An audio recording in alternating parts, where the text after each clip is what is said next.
Hello and welcome back to Code Cloud and DevOps Ask Me Anything. My name is Dara Oladapo. I got yet another question and it goes thus. Is DevOps good to learn with job opportunities around?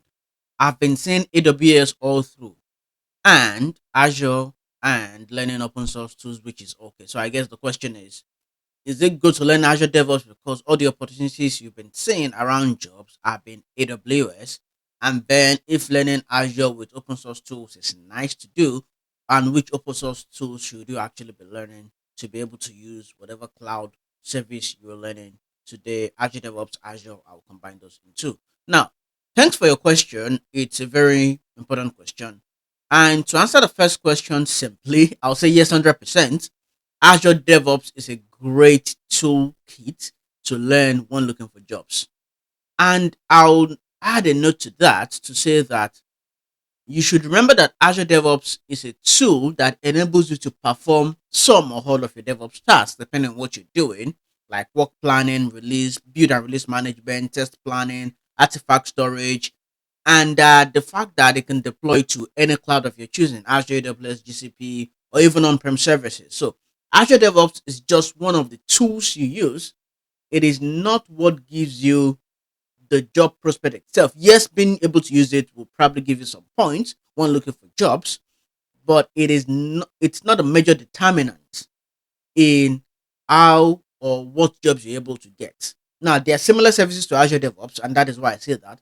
There are similar services to Azure DevOps that you can use to do almost all the same things you do with Azure DevOps. Although Azure DevOps is my go-to tool, I use that from day to day. Trust me, and I'm sort of a I know quite a bit about it, but not exactly all about it. So I wouldn't even say I'm an expert in Azure DevOps, but I'm able to use it from day to day to ensure that I get work done. You can use any other tool to achieve what you're doing, or a combination of many other tools to do. Azure DevOps is just that, no one ring to rule them all kind of tooling that you have in the cloud.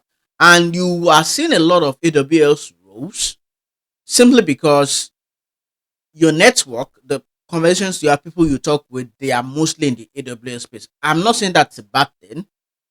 Clouds are good. Any cloud is good, to be honest.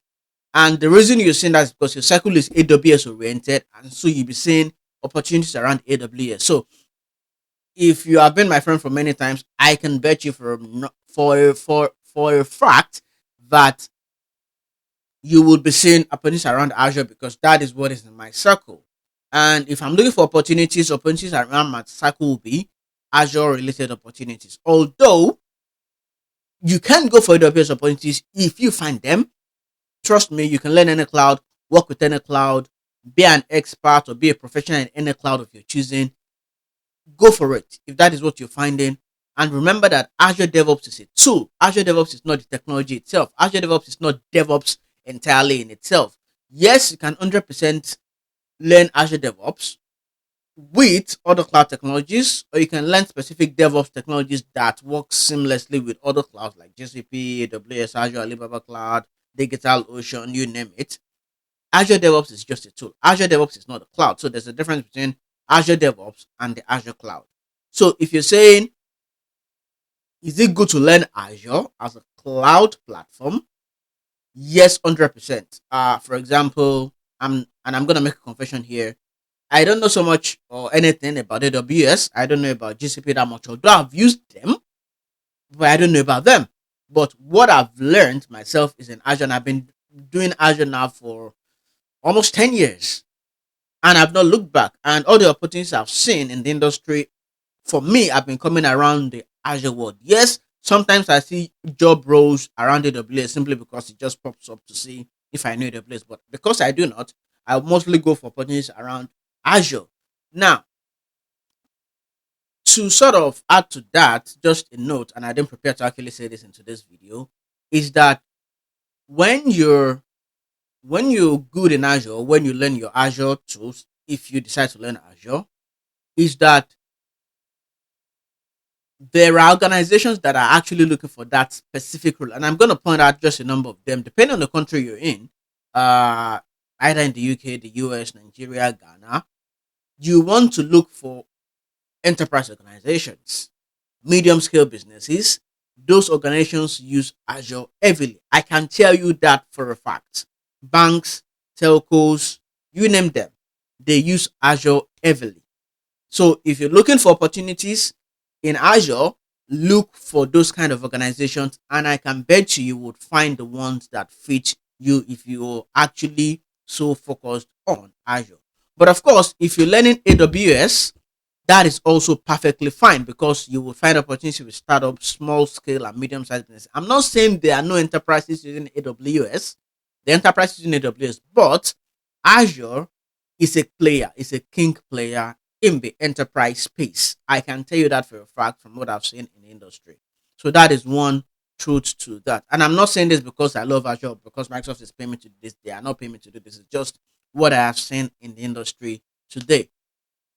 And one of the key success to learning any cloud technology is you should continuously learn. I wouldn't say because I've been doing Azure for almost 10 years now that I know it all. No, I do not. I don't even know 2% of Azure. That is the simple fact of it. Yes, I might have certifications in it. I might know specific things so well in Azure, but I can tell you for a fact I do not know all about Azure. That's simple. So I continuously learn, I continuously improve myself from day to day. And if you're learning, Azure, AWS, GCP, Alibaba Cloud, you name it, another key to your success is your network. With all the years of expertise you might have, what will bring you your next gig, your next role, your next freelance opportunities, your next project would be your network, the people you connect with on the internet, offline, in the communities.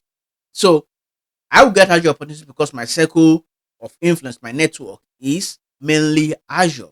I have friends who are great in AWS, great in GCP, but most of them are actually Azure focused. So my opportunities will come around AWS. And to the second part of your question, over 90% of the tools we use in the cloud and DevOps space are actually open source, regardless of the cloud vendor you're choosing, AWS, Azure, GCP. Your choice of tools would be different depending on a number of factors, but they are not limited to what I'll list in the things I'll list now. Now, one of the things, if you're working in an organization, there might be an approved apps that you can use on your work computer. In some companies, they have a list of apps you can actually install to do work because it's a company device. So they want to be able to protect their network, their resources, their files, all things like that. So they have a list of apps they've actually vetted and are happy for you to use. So if you're doing any major work, you need to use the recommended tools. You need to use those approved lists. Now, if you need to use any other app for major work, it has to go through an approval process. It doesn't say you cannot install some other tools to make you productive, but if it's something that you're using for work from day to day, it is good to check with IT or your manager in your organization. And also, another thing that would determine the choice of open source tools to use, your personal preferences.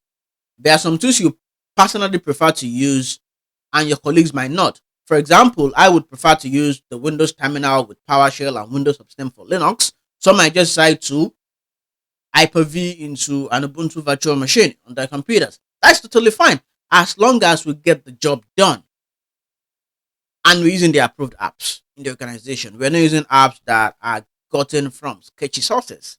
That is totally fine. And some might actually have a whole new Linux, a whole Linux instance on their computer. That is totally fine. The key is productivity. Okay, whatever tool you use, there's no shaming for somebody using Windows or Mac or Linux or whatever OS they're using. There is no shaming. It is all about what makes you tick and what makes you productive. For me, I'm mainly a Windows guy. Yes, I use a Mac, I use Linux from time to time, but my main operating system of choice is Windows because I've been using it for many, many years and I am productive on that operating system. So your choice of tools, because I'm on Windows, so there are some tools that are only available for Linux. Maybe I use them through WSL or through a full-blown Linux OS. That is another story. But then what makes it productive because of my personal preferences and choices will determine those tools also. And also, another option is licensing of those tools. Now, some open source tools have no limitation on how you can use them either commercially or for free projects, open source projects also.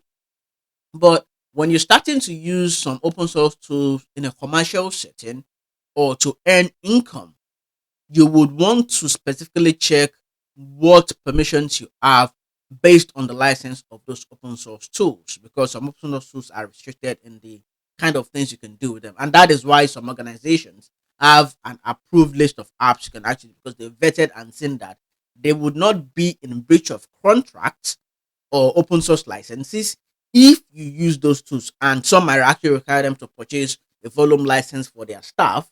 And that is why those approved list of apps are there. And I actually hope that answered your question. And I hope to hear from you in the comments if I actually answered that question. And if you have further questions, feel free to send them using the link showing on your screen right about now, or scan the QR code showing right there. And you can also find the link to the question portal in the video description and also the pinned comment.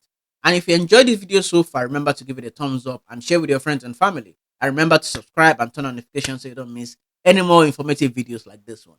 Until I come your way again with another video, stay safe and